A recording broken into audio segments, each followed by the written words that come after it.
Municipality నుంచి corporation అవ్వడం మనం చాలా అదృష్టంగా భావిస్తున్నాము.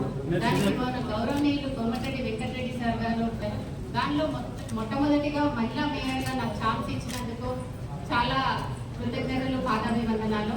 మాకు పర్యాయాలుగా కౌన్సిలర్గా, వైస్ చైర్మన్గా, చైర్మన్గా చేశారు.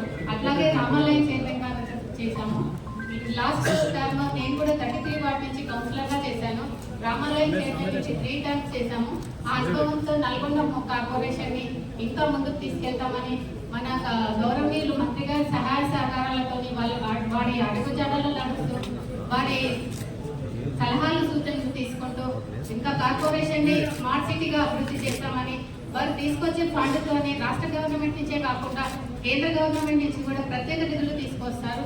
ఇప్పటికే 2200 కోట్లతోని ఔటర్ రింగ్ రోడ్డు, మన అండర్ గ్రౌండ్ డ్రైనేజ్ అవుతుంది, రోడ్లు అయిపోయింది, లఖింసావు గుట్ట ఘాట్ రోడ్డు, బ్రహ్మంగారి గుట్ట ఘాట్ రోడ్డు అవుతున్నది.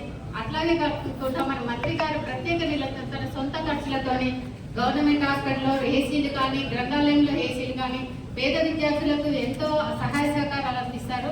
వారు చదువుకునే వాళ్ళకి ప్రతి ఒక్కరికి లేదనకుండా తన దగ్గరకు వచ్చిన వారికి పైలట్ కోచింగ్ అయినా, మెడికల్ కాలేజ్ సీట్లకైనా, పేద విద్యార్థులకు వాళ్ళ తండ్రి లేకపోయినా కూడా లేదనకుండా లక్షలతోనే సహాయ సహకారాలు అందిస్తున్నారు. ఇక ముందు కూడా ఎవరు ఏ వార్డులో ఉన్నా కూడా అలాంటివి నా దృష్టికి తీసుకురావాలని వారికి నేను ఎల్లవేళలా ఉంటానని కోరుకుంటున్నారు. నాకు ఈ అవకాశం ఇచ్చినందుకు మేయర్గా వారికి ప్రత్యేక ధన్యవాదాలు, కృతజ్ఞతలు.